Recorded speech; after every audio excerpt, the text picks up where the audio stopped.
Hi നമസ്കാരം, എല്ലാവർക്കും passion fruit കിച്ചണിലേക്ക് സ്വാഗതം. എല്ലാ കൂട്ടുകാരും സുഖമായിട്ടിരിക്കുന്നെന്ന് വിശ്വസിക്കുന്നു. ഞാൻ ഇന്നിവിടെ തയ്യാറാക്കാൻ പോകുന്നത് മുന്തിരിയും ക്യാരറ്റും ഉപയോഗിച്ചിട്ട് നല്ലൊരു പച്ചടിയാണ്. വളരെ പെട്ടെന്ന് തയ്യാറാക്കി എടുക്കാൻ പറ്റുന്ന റെസിപ്പിയാണ്. അപ്പോൾ നമുക്കിതെങ്ങനെ തയ്യാറാക്കാൻ നോക്കിയാലോ. അതിനായിട്ട് ഞാനൊരു പാന് ഗ്യാസ് വെച്ച് കൊടുത്തിട്ടുണ്ടായിരുന്നു. ചൂടായിട്ട് വരുമ്പോൾ ആവശ്യത്തിനുള്ള എണ്ണ ഒഴിച്ച് കൊടുക്കാം. എണ്ണ നന്നായിട്ട് ചൂടായി വന്നതിന് ശേഷം ആവശ്യത്തിനുള്ള കടുക് ഇട്ട് കൊടുത്തിട്ട് പൊട്ടിച്ചെടുക്കാം. കടുകെല്ലാം നന്നായിട്ടൊന്ന് പൊട്ടി വന്നിട്ടുണ്ട്. ആവശ്യത്തിനുള്ള കറിവേപ്പില ചേർത്ത് കൊടുക്കാം. ഒരു 1/4 സ്പൂൺ അളവിൽ നല്ല ജീരകം ചേർത്ത് കൊടുക്കാം. നല്ല ജീരകം നന്നായിട്ട് പൊട്ടി വരട്ടെ, അതുവരെ ഒന്ന് വെയിറ്റ് ചെയ്യാം.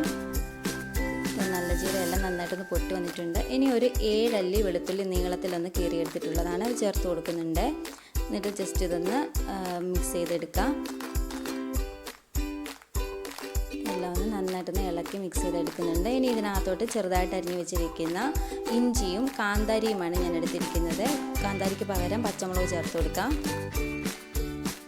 രണ്ടും കൂടി ചേർത്ത് കൊടുത്തിട്ട് നന്നായിട്ടൊന്ന് ഇളക്കി യോജിപ്പിച്ചെടുക്കാം. ഇനി ഇതിനകത്തോട്ട് ഒരു 8 കഷ്ണം ചുവന്നുള്ളി ഞാൻ ചെറുതായിട്ട് അരിഞ്ഞെടുത്തിട്ടുണ്ടായിരുന്നു, അത് ചേർത്ത് കൊടുത്തിട്ട് നന്നായിട്ടൊന്ന് വഴറ്റിയെടുക്കാം. എല്ലാം ഒന്ന് നന്നായിട്ടൊന്ന് വഴന്ന് വരട്ടെ, അതുവരെ ഒന്ന് വെയിറ്റ് ചെയ്യാം. ഇതിനകത്തോട്ട് ഞാൻ ഇച്ചിരി ഉലുവയുടെ ചേർത്ത് കൊടുക്കുന്നുണ്ട്. ഇത് കടുക് പൊട്ടിക്കുന്നതിൻ്റെ കൂട്ടത്തിലിട്ട് പൊട്ടിച്ചെടുക്കണേ. ഞാനിത് വിട്ടു പോയത് കൊണ്ടാണ് ഇപ്പം ചേർത്ത് കൊടുക്കുന്നത്. നന്നായിട്ടൊന്ന് പൊട്ടി ഒന്ന് മൂത്ത് വരട്ടെ, അതുവരെ ഒന്ന് വെയിറ്റ് ചെയ്യാം. ഉലുവയെല്ലാം നന്നായിട്ടൊന്ന് മൂത്ത് വന്നിട്ടുണ്ട്. എല്ലാം കൂടെ ഒന്ന് നന്നായിട്ടൊന്ന് ഇളക്കി മിക്സ് ചെയ്തെടുക്കാം. ഇനി ഇതിനകത്തോട്ട് ചെറുതായിട്ട് ഗ്രേറ്റ് ചെയ്ത് വെച്ചിരിക്കുന്ന ക്യാരറ്റ് ചേർത്ത് കൊടുക്കാം. ഒരു ക്യാരറ്റാണ് ഞാൻ എടുത്തിരിക്കുന്നത്.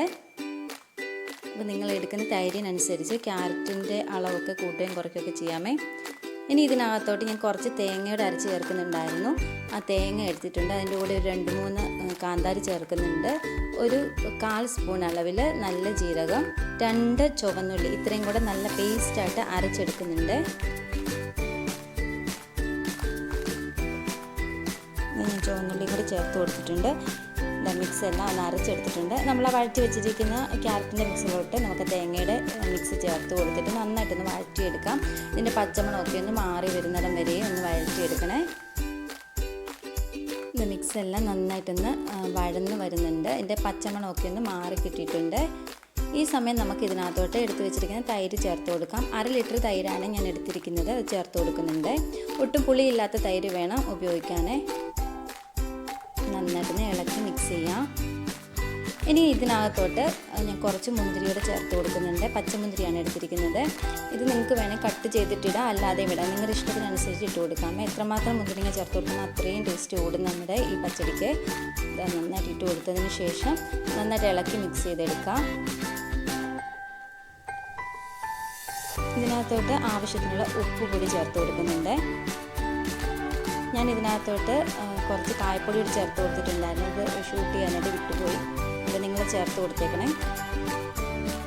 ഇതെല്ലാം നന്നായിട്ടൊന്ന് ഇളക്കി മിക്സ് ചെയ്തെടുക്കാം. നമ്മുടെ പച്ചടിയുടെ റെഡി ആയിട്ടുണ്ട്. നോമ്പുകാലമൊക്കെ ഇല്ല, അപ്പം നമുക്ക് ഇങ്ങനെ വെറൈറ്റി ആയിട്ടുള്ള പച്ചടിയൊക്കെ ഒന്ന് തയ്യാറാക്കി ഉപയോഗിക്കാം. നല്ല അടിപൊളി ഒരു റെസിപ്പിയാണ്, ട്രൈ ചെയ്യാൻ മറക്കല്ലേ. ഞാനൊരു സെർവിങ് ബൗളിലോട്ടൊന്ന് ആക്കിയിട്ടുണ്ട്. അപ്പോൾ നിങ്ങൾക്ക് ഈ ചാനൽ ഇഷ്ടപ്പെടുകയാണെങ്കിൽ ഒന്ന് ലൈക്ക് ചെയ്യാനും ഷെയർ ചെയ്യാനും കമൻറ്റ് ചെയ്യാനും അതുപോലെ തന്നെ സബ്സ്ക്രൈബ് ചെയ്ത് സപ്പോർട്ട് ചെയ്യാനും മറക്കല്ലേ. നമ്മുടെ പച്ചടി എല്ലാവർക്കും ഇഷ്ടപ്പെടുകയാണെങ്കിൽ കമൻറ്റിൽ അറിയിക്കണേ. താങ്ക്